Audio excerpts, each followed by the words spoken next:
بسم الله الرحمن الرحيم. الحمد لله الذي أذهب الليل مظلما بقدرته وجاء بالنهار مبصرا برحمته وكساني ضياءه وأنا في نعمته.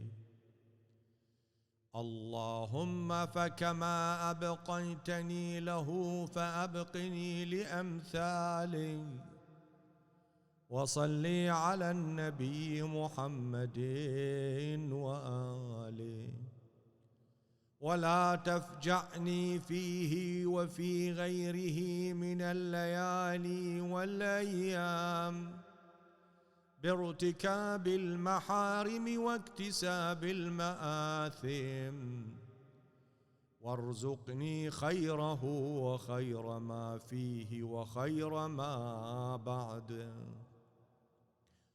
واصرف عني شره وشر ما فيه وشر ما بعده. اللهم إني بذمة الإسلام أتوسل إليك، وبحرمة القرآن أعتمد عليك، وبمحمد المصطفى صلى الله عليه وآله أستشفع لديك. فاعرف اللهم ذمتي التي رجوت بها قضاء حاجتي يا أرحم الراحمين.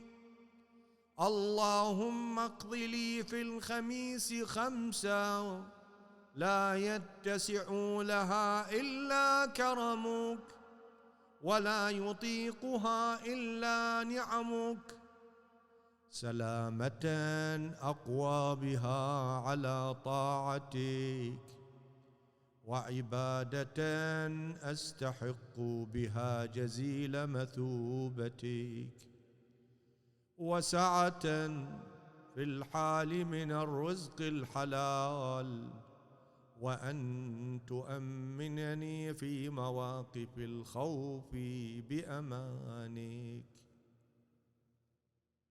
وتجعلني من طوارق الهموم والغموم في حصنك.